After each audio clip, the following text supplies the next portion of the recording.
Hi, I'm Roxanne Henderson from Business Day Financial Mail, and today I'm talking to Shameen Rajbansi from the Minority Front about the party's call to end affirmative action, its economic policies, and how it plans to tackle corruption should it take power in South Africa's next election.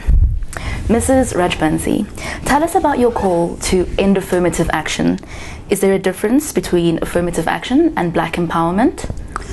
Well, the call has come from 2000, as early as 2000.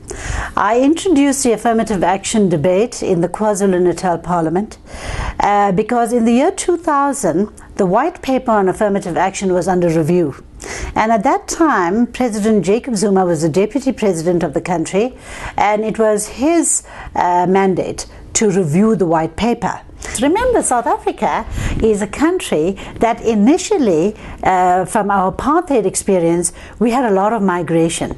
Migratory workers from this province to that province for job opportunities. When we got into democracy, the government wanted migration to stop, because they said that it tore families, and those were also moral units and then economic units, etc.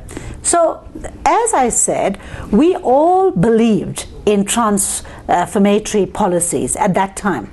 But 20 years down the line, today, because of jobs, people are still moving. And there's mass exodus. You would look at the 2011 consensus. Almost 1 million people left KwaZulu-Natal for other provinces because of job opportunities. Now, 800,000 people came into Gauteng. Gauteng had a threefold increase of people from other provinces that came to this province. So, when you look at why will people be forced to move, something the government didn't want to do initially, but because of apartheid baggage. But today, in a democratic country, people are going to go where there's a job.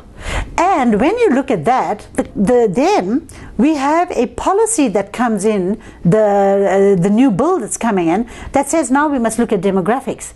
So which means that if you were predominantly Indian in KwaZulu-Natal, and half the Indian people came away to Gauteng just because of jobs.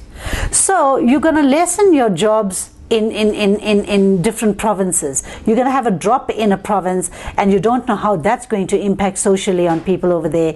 You're going to get people coming in here, and companies now have to accommodate them because the demographics has changed in this province.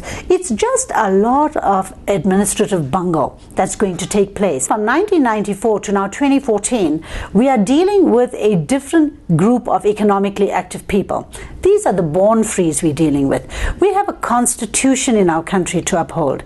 So that is why we called, if there is uncertainty in the government, and if the government is going to now use this, or more specifically the ANC is going to use this as a battleground to keep a voter bank happy, then that is not going to help us for the economy of this country.